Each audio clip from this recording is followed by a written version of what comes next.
제갈량이 천하삼분지계라는 대전략을 주장하며 유비의 자립을 도왔다면 오나라에서는 제갈량 이전에 노숙이 천하이분지계를 주장했으며 주유는 이를 실제로 실행에 옮기고자 했습니다. 동호에 천하이분지계를 주장한 장수가 한 명 더 있었는데 그의 이름은 바로 감령. 제갈량, 주유, 노숙 같은 대전략가로 잘 알려져 있지는 않지만 수많은 전공을 세운 오나라의 맹장입니다. 감령의 활약상을 살펴보겠습니다.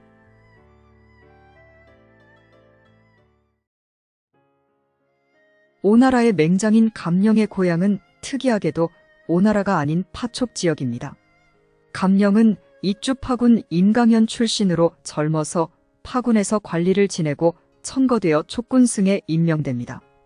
그러나 곧 관직을 그만두고 고향으로 돌아갑니다. 싸움을 잘하고 무리를 끌고 다니는 것을 좋아해 동네 불량배들을 모아 그들의 우두머리가 되었습니다. 이들은 해적단이 되어 인근을 약탈하고 각종 이권 사업에 개입합니다.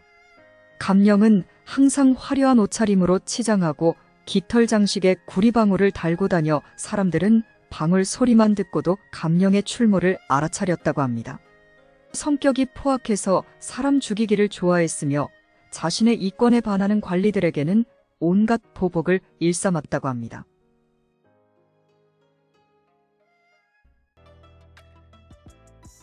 촉에서 해적지를 일삼던 감령은 무슨 이유에서인지 부하들을 데리고 형주로 가서 유표에게 의탁합니다. 이에 대해 감령전에서는 제자백가의 책을 가까이 하며 개과천선에 위협하고 협박하는 것을 그만두고 유표에게 의지하게 되었다고 기술하고 있습니다. 그러나 유원전의 주석으로 달린 영웅기에 따르면 194년 익주에서 유원이 죽고 아들인 유장이 집권하자 감령은 반란을 일으켰으며 유장에게 패주하여 형주로 달아났다고 기술하고 있습니다. 이후에 감령의 행적을 보면 사람이 갑자기 개과천선했다고 보기는 힘들며 아마도 모반에 연루되어 어쩔 수 없이 이주한 것이 아닐까 싶습니다. 더구나 형주의 남양군은 감령의 조상들이 대대로 터잡고 살았던 본관이어서 도주 후 정착하기에도 수월한 곳이었습니다. 감령은 겸사겸사 형주 남양으로 이주해 유표에게 의탁했지만 아쉽게도 유표는 감령을 중용하지 않았습니다.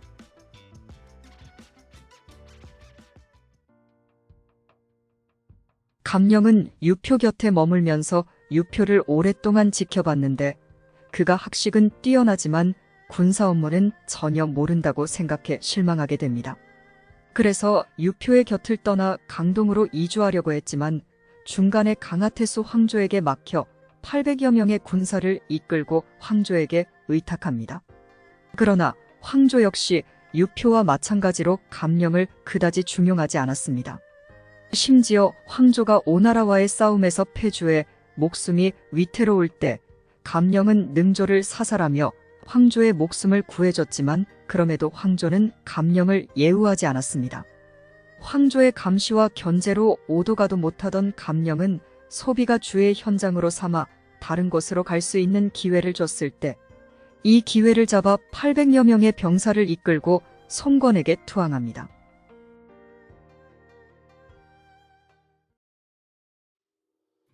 손권에게 투항한 감령은 과거 능통의 아버지인 능조를 사살한 일 때문에 머뭇거리고 있었는데 여몽과 주유의 추천으로 비로소 손권을 만나게 됩니다. 당시 20대 중반이었던 손권은 감령을 보자마자 범상치 않은 인재임을 순식간에 알아차립니다. 감령은 이제야 자신의 진가를 알아주는 주군을 만났다는 기쁨에서 그동안 가슴속에 품어왔던 전략을 꺼내듭니다. 바로 노숙이 주장했고 후일 주유가 실행하려고 했던 대전략인 천하이분지계였습니다. 자신이 직접 겪은 황조와 유표의 역량이 모자라고 군사력 또한 취약하니 얼른 선제 공격을 해서 이쪽까지 쭉쭉 서진하라는 의미였습니다. 장소의 반대에도 불구하고 손권은 결국 감령의 의견을 들어 황조 공격을 승낙합니다. 사실 손권은 아버지의 원수인 황조를 치기 위해 이미 여러 차례 출병한 적이 있습니다. 그때마다 매번 지형적인 이점을 살린 황조의 수비에 막혔었는데 이번에는 달랐습니다. 감령이 함께했고 영웅, 동습 등 여러 무장들이 맹활약을 펼친 결과 강한은 결국 함락되었으며 황조는 잡혀 처형됩니다. 이때 오군은 황조의 수하였던 소비도 죽이려고 했는데 감령은 과거 소비가 자신을 놓아준 사실을 얘기하며 소비를 살려줄 것을 청합니다. 손권이 소비를 살려주며 감령은 은혜를 갚게 되었으며 손권의 신임을 얻은 감령은 병권을 쥐고 당구에 주둔하게 됩니다.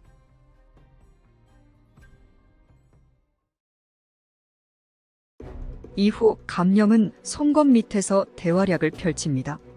감령이 손권에게 투항한 해는 207년.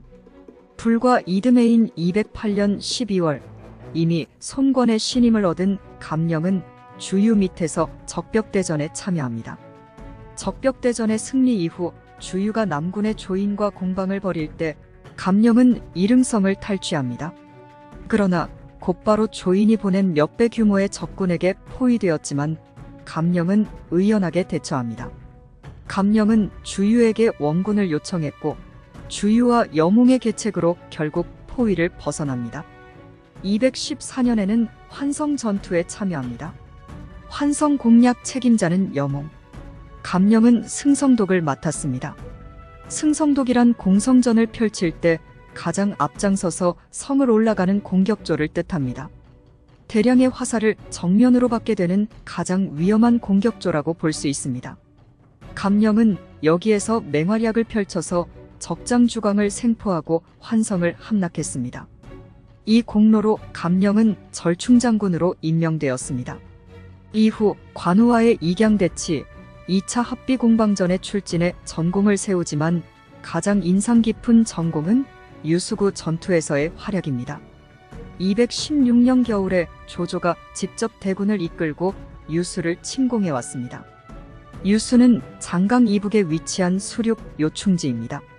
이때 감령에게 떨어진 임무는 적의 최전방 군영을 격파하는 것이었습니다. 손권이 사기 진작을 위해 100명분의 술과 안주를 하사했습니다. 즉 별동대의 병력 규모는 100명 정도였던 것으로 보입니다. 겨우 100명으로 조조대군의 선봉대를 치라는 손권의 명령. 당연히 부하들은 잔뜩 긴장해서 술잔을 받지 않고 엎드려 있었습니다. 이때 감령이 부하들을 향해서 이렇게 말합니다. 자네들이 보기에 이 감령만큼 주군의 신임을 받는 자가 있는가? 이제 나는 언제 죽더라도 아까울 것이 없거늘 어찌 자네들은 죽음을 겁내는가? 이 한마디에 부하들이 모두 일어나 술을 마시고 사기를 올립니다. 그리고 단 100명의 병력으로 조조의 최전방 군영을 급습해서 야습을 성공한 후 무사히 귀환하였습니다. 이에 대해서 손권은 맹덕에겐 장류가 있지만 나에겐 감흥패가 있으니 좋게 서로 상대해 볼 만하다. 라고 말하며 특별히 감령의 공적을 치하했습니다.